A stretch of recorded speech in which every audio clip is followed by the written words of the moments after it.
The gas pump was still trying to sell something. The screen had lit up at my approach.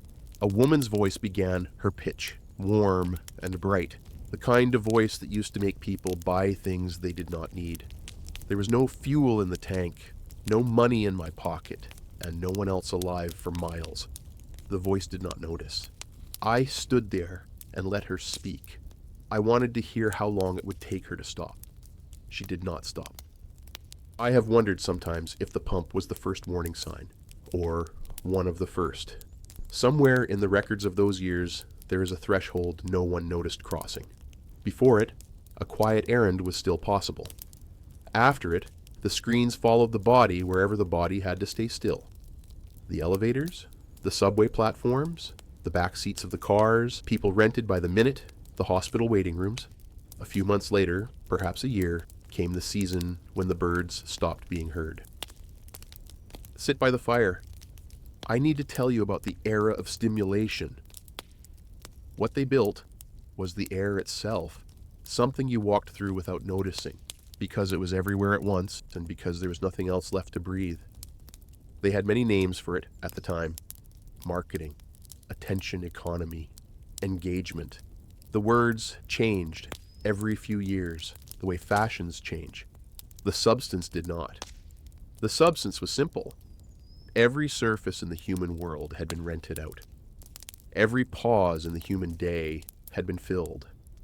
Every corner where a thought might have formed had been colonized by a voice trying to sell something to someone who had not asked to listen. Start with the dinner table. In the last years of the age of excess, the tables in the wealthier homes were connected. Small microphones in the wood. The households had agreed to this because the data made their rent a little cheaper.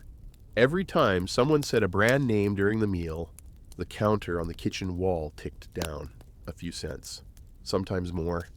The parents learned first. They placed the names in their sentences the way you place salt, a synthetic drink, processed food, a delivery guild. There were children, near the end, who pronounced the name of some sugar syndicate with the softness of an endearment, because every time their mother said it, the number on the wall went down, and their mother smiled at the number, and she had stopped looking at the child. By the time the children turned 5, the ritual had become public. The birthday photographs from those years are easy to recognize. The cake, the candles, the child. Behind them, the wall of sponsors. The parents had paid less for the party by letting the brands attend. 30 years later, the child in that photograph would be a grown adult, looking back at the image of their own birthday and counting the faces of companies instead of the faces of people. The visual pollution was inescapable. Someone ran the numbers. The average driver in a major city spent 27 minutes per day stopped at red lights over the course of their lifetime. 27 minutes of idle attention, an immense volume of unused human stillness, sitting in cars, waiting for the light to change. The calculation produced a business plan. The business plan produced a policy. A driver in that era could not remember by the end what they had thought about at red lights before the commercials arrived. A red light, in their muscle memory, had become the place where a voice spoke to them about a product. A billboard every few hundred meters was the normal rhythm of travel.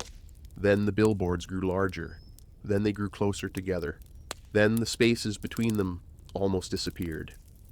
And then the billboards left the roads. They climbed the hills. They stood on ridges where no road had ever run. Vast screens planted in alpine meadows, advertising cruises and vehicles and insurance policies to whoever happened to look up from the valley below.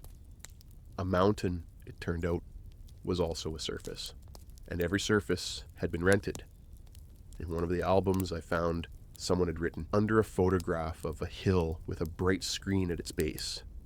My grandfather used to come here for the silence. That was all. That was the whole entry.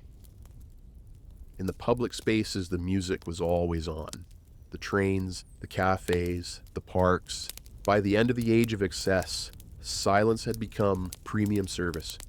It was something you bought, if you could afford it, for a few minutes at a time, before returning to the noise you were expected to live in.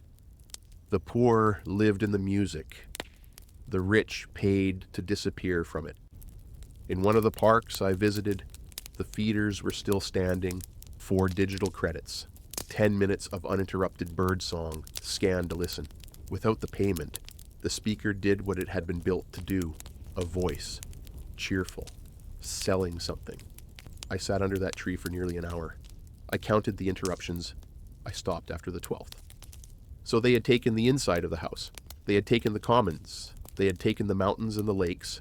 They had taken the last corner of the wild. And then, at the end, they entered the rooms where life began. I found the records in a hospital basement. Photographs, mostly. Maternity wards from the final decade of the age of excess.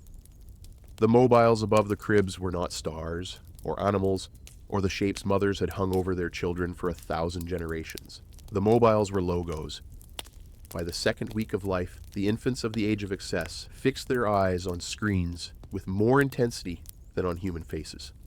The screens moved more. The screens were brighter. The screens had been engineered over decades to hold attention more effectively than the faces of the people who loved them. Somewhere between the first breath and the first cry, someone had decided that the human animal would begin its life as a customer, and the mother, looking down at her child, wondering why the child looked past her, would blame herself for not being interesting enough. That is what the noise did. The exhaustion we carried in those years was the only honest response to an environment that had stopped being survivable. The bodies of the tired class knew what their heads could no longer name. Their fatigue was intelligence. They had an old saying back then. The television, they thought, was there to put something between 2 commercials. They had not yet understood that the life itself had become the space between the commercials. No one could simply decide to step away. There was no away.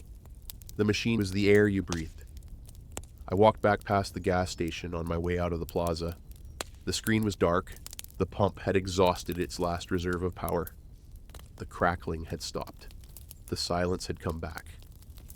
The way silence always comes back when the machines grow tired before the people they were speaking to. The silence they stole from us did not die with them. It was waiting.